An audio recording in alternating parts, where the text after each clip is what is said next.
Welcome to Future Money, and Traci Park is here today, our city council person. Thank you for being here.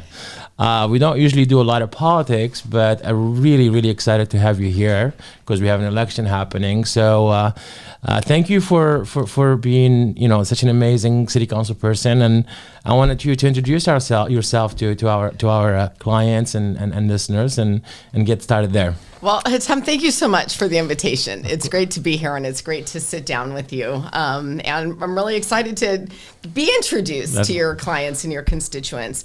I think you know this, but other folks may not. I was a practicing attorney here in Los Angeles for more than 20 years before I decided that I was going to take a hiatus from my legal practice and run for office. I live in Venice. And over the last number of years, I had watched with growing frustration the lack of urgency and responsiveness out of our city council. And I decided I could sit behind my computer complaining about it, or I could step up and do something about it. And so I ran for LA City Council, and I am now the councilwoman for District 11, which is the west side of Los Angeles. Great. I knew that, and the fact that you were never a politician, you kind of really stepped up because you've seen that things were not working is really amazing. What have you learned being a city council now for a year and a half? Wow. Well, everything that I am doing, I'm doing it for the first time. Sure. Like you said, I came to this from the outside. I didn't grow up in City Hall, and I didn't grow up in politics. And so my learning curve has been incredibly steep. I mean, just thinking about the size and scope of the city of Los Angeles, not only do I have 14 colleagues on the city council and a mayor, a city attorney, and a city controller and their staffs, but 42 city departments and general managers and their teams and operations. And so I've learned a lot. And I've also had very serious concerns and questions about how our city approaches things, including our city's financial picture as we head into our next budget season. Yeah, and thank you for bringing that up, because as a financial firm, it's really important to understand the fiscal status of the city and how things are doing. And also you look around, you see things being done, like this doesn't really make a lot of sense. So maybe talk to us a little bit about where are we financially as a city? Sure. So the economic picture that our city is facing is concerning to me for a number of reasons. For one thing, our general fund, which pays for essential city services like police and fire, street sweeping, tree trimming, pothole and sidewalk repairs, those sorts of things, is really driven by the collection of taxes and fees. And over the last year, we have seen under collection of some of our taxes and fees, including sales taxes, business taxes, documentary transfer taxes. We've under collected on United to House Los Angeles, another recent ballot measure, which we actually borrowed against in our last budget. We're also seeing the end of pandemic era money that was a big infusion of capital into our city's local economy over the last couple of years during the pandemic. And due to some other things, including well-deserved investments in employee compensation and benefits, we are looking at currently at least a $500 million deficit in our city budget next year. So we just recently took action to enter into a managed hiring phase, which essentially is a hiring freeze, except for public safety and essential services. But the reality is that given our current picture, there will be no expansion of existing city programs, and there won't be any new programs. That is all compounded by things like competing ballot measures that will require the expenditure of additional city general fund dollars, and that will necessarily come at the expense of competing priorities. So let's talk about that. We have an election coming up, and there is a few measures there. Seemingly the most important one, I think, is HLA, which maybe you can speak a little bit more about it and what the impact is. Sure. So Healthy Streets Los Angeles, or HLA, is a ballot measure that would require the city to implement a planning document called the Mobility Plan. Yep.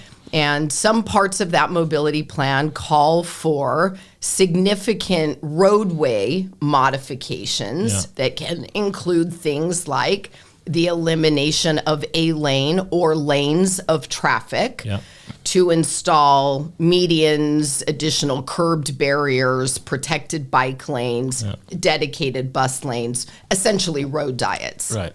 It sounds good, but what does it really mean for us? Well, because Healthy Streets Los Angeles is tied to resurfacing on our mobility corridors, the implementation would require us to make those roadway modifications every time the city resurfaces any stretch of road that's at least 660 feet long, about an eighth of a mile or one city block, without any regard to whether or not that particular stretch connects to anything else on either end, whether it's part of a larger funded project that we need to drive to completion. And unfortunately, what it's going to do is deliver essentially a patchwork of road diets to nowhere just in time for the 2028 Olympics. So there is no cohesive really plan of how to connect all these roads together, basically. That's right. And, one of the things that I am a big proponent of smart transportation infrastructure. I live in Venice. I ride a bike. And I very much recognize that there is a need to have a well-designed, safe, efficient, connected system of bike and transit lanes. However, doing that along our major commercial corridors, which also serve as evacuation routes, can lead, and we have already seen it happen in places where we have tried it, to extreme gridlock, slowed response times for our emergency responders, and other collateral impacts like cut-through traffic, now speeding through residential neighborhoods. Yeah, we've seen this happen before in Culver City with bike lanes under your previous city council person, and that was not a good experience for anybody in the West Side. Well, you remember in 2017, my predecessor installed a road diet on Vista Del Mar and Playa del Rey.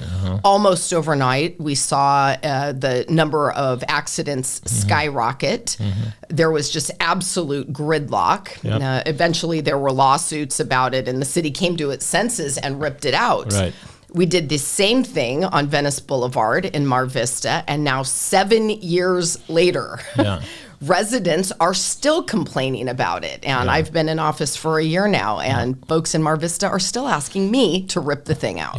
It's really crazy that we do these things without really thinking about the impacts. Can you talk about the fiscal impact of this new HLA prop? Yes. So we just recently received a report from our city's chief administrative officer that indicates this is going to cost taxpayers at least $3.1 billion over the next decade. So that's about $300 million a year. Again, these are general fund obligations.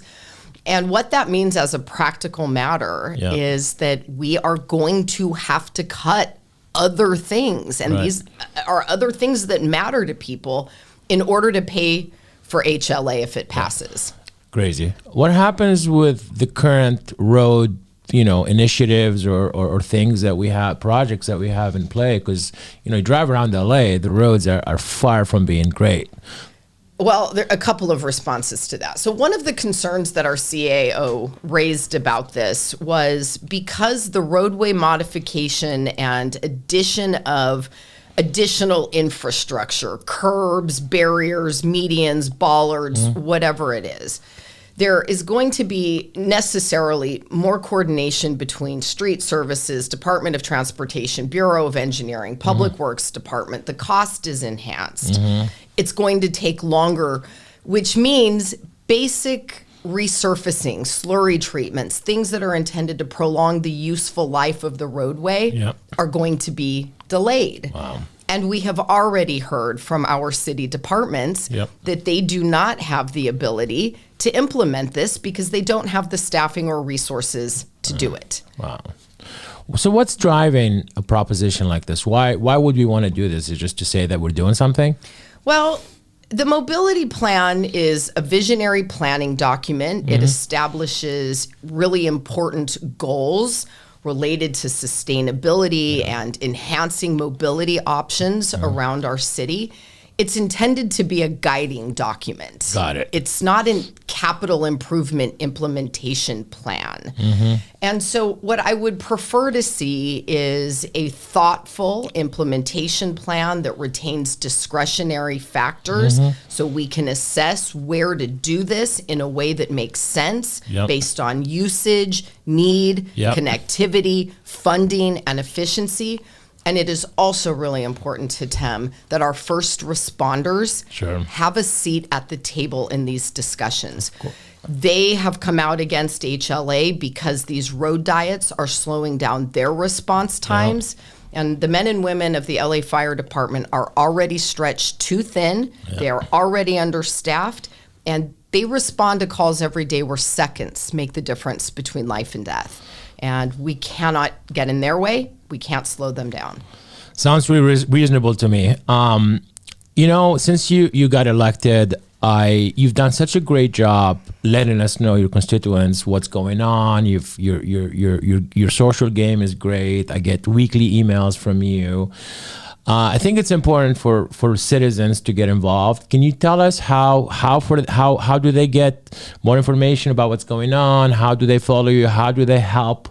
What is there to do so people can get involved? I would really encourage folks to sign up for my weekly newsletter. That's where I push out important information about what's going on at City Hall and how that impacts you in your neighborhood and community. Folks can sign up at councildistrict11.lacity.gov. You can also follow me on social media at Council Woman Traci Park on Facebook and Instagram. Okay, we'll put those links up as well. Traci, thank you for the amazing work that you do. Honestly, you're like superwoman. I see you every day doing all these things and really fighting for us. So thank you for being here and speaking to us, and good luck with everything. You're welcome. Thank you for having me.